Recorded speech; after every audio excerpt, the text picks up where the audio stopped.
Well, welcome to a special edition of OnPoint Live right here from the Manhattan Beach Studios.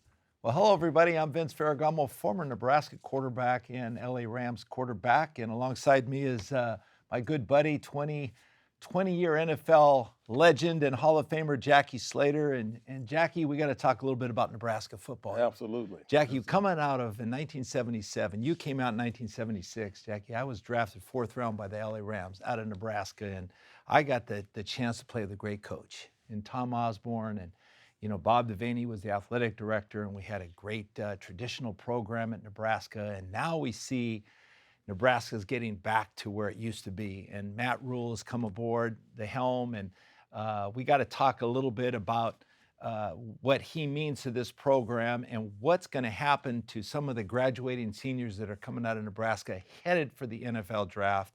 One of those guys is a great receiver by the name of Trey Palmer. Jack, he came from LSU, transferred to Nebraska, had a good career, and he's ranked pretty high up in the draft. Yeah, he's ranked in the top 150, that's for sure. Trey Palmer out of LSU, he ran a 4.3 40. A talented receiver, transferred, as I said, from LSU. And, you know, this was the draw of Nebraska football. Vince, you know, you didn't do your alma mater enough service when you introduced them, because this is what I remember. When I came to the Rams in 1976, there was an offensive tackle named Crenshaw. And to this day, I don't know how he did not make our football team. He was big, tall, rangy guy, long arms, and nasty on top of that.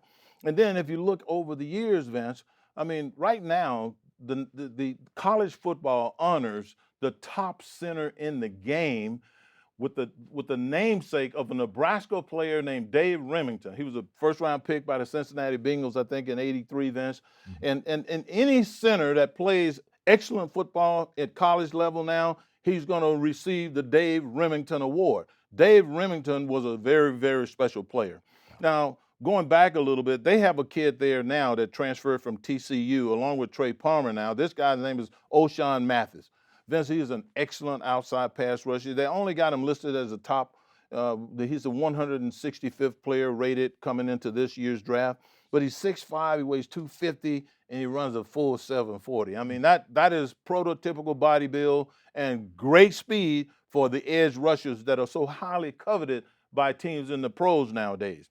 But I want to tell you what I think is going to happen at Nebraska. They just hired Matt Rhule. And to me, the reason why you hire a college coach is a couple of reasons. Number one, he's got to be good with the community, and he's got to keep the ship afloat and running like the NC2A says it should. And I think he's proven that he's capable of doing that.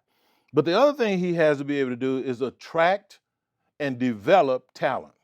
Now, I'm going to be willing to make a small wager with you, Vince, that this time next year, where the Nebraska Cornhuskers have 2 guys eligible for the draft in the top 165 picks, I believe, and I'll make a small wager with you right now, that this time next year, after Matt Rhule and his staff are done with 1 year, that they will have no less than 8 to 10 players in the top 150 eligible for the draft this time next year in draft 23-24. And the reason why I say this, Vince, is because Matt Rhule has shown that he has the ability to develop talent at the collegiate level. He has the ability to put guys in position to do what they do best. And the biggest example of it, we just got done watching as we watched the Super Bowl this past year when we watched Hassan Riddick. Hassan Riddick was a running back. He switched to this. He was over in Arizona.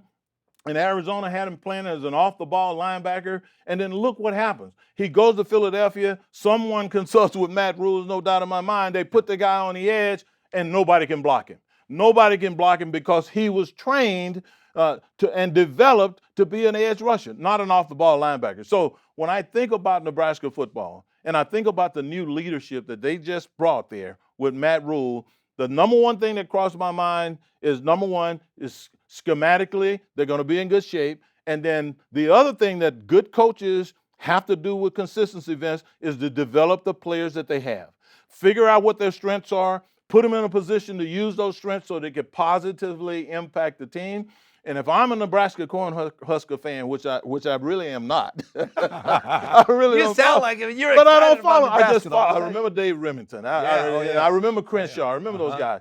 But if I were following them, I would be willing to make a small wager that this time next year, the number of guys that are going to be eligible for the NFL draft coming out of Nebraska is going to quadruple at the very least, simply because this guy knows, and his staff that he puts together, they know how to develop talent. They know how to put guys in position to be successful. Well, I think he's going to get back to the basics, Jackie, and the fundamentals of football, and that's his offensive line. He understands football and defensive line, running the football. Okay, yeah, everybody wants to have that flair, be able to throw the football. That's all fun and dandy. Right. But, to have the basic fundamentals and being able to run the football, if you can't stop the run, you're not going to win. You're not going to win. And if you can't run the ball, a la the LA Chargers, you're going to struggle. You're going to struggle with leading by 27 points and lose the ball game. Absolutely. So you really have to understand what's up front. And what's nice about what this coaching staff appears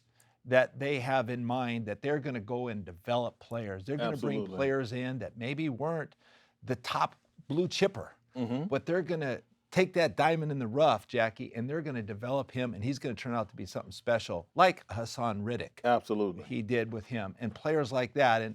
And as a young player, you want to go play for a coach like that. You want to play with somebody that's going to help you reach your goals. If you have goals of playing on Sunday, then a lot of guys, Vince, don't realize what their strengths are. It takes a coach, a really good coach, to help them to understand, hey, man, you do this extremely well, so why not let's do this? That's right. You do this not so well, so let's stay away from that and let's do this instead. That's what the great coaches that I ever had did. They put me in a position where I could understand where I was strong and I could understand where I had flaws. And as long as I had that information at my disposal, I knew how to stay away from the flaws and be successful with consistency. And that's what I think is going to take. And that's the very reason why I anticipate that this time next year, regardless of who those guys are right now, those guys are going into college football, or they're already on that roster. When he and his staff are done with them there, we're going to be watching a lot more Nebraska Cornhuskers coming into the National Football League. It's simple as that. And Jackie, when I played, we always had a great offensive line, great defense. Okay, Jackie, we had good receivers. We had players all over the place. But I'm telling you, that offensive line with Bob Lingenfelder, Dan Schmidt, Rick Bonas, Greg Jorgensen up front. I mean, guys that just blow open holes. Right. I even knew about these guys. Fundamental football, Jackie. You don't have to look pretty as long as you just win. Exactly. You want to win, and that's what Nebraska's going to come back to. They're going to get back to basics. And what the nice thing is, he believes in tradition too, Jackie, because Nebraska has a long tradition of winning football. Oh, no doubt about it. And I don't care if they're in the Big Ten. They're going to go back in this year and they're going to make something happen, and they're going to impress people. So don't forget to go to the spring game on April 22nd, because it's going to be a packed house. I'm sure there'll be a lot of people watching enthusiastically to see how Nebraska's going to be doing. And you're going to start seeing things.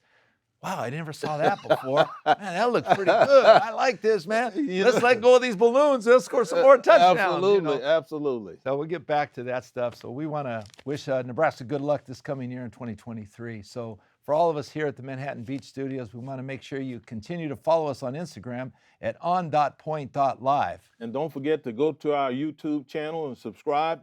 Follow Vince and I. We're talking about Nebraska. We're talking about football on all kinds of subjects, because we're having a great time doing it. Come along with us on our journey. So thanks for watching and listening. So until next time, stay on point.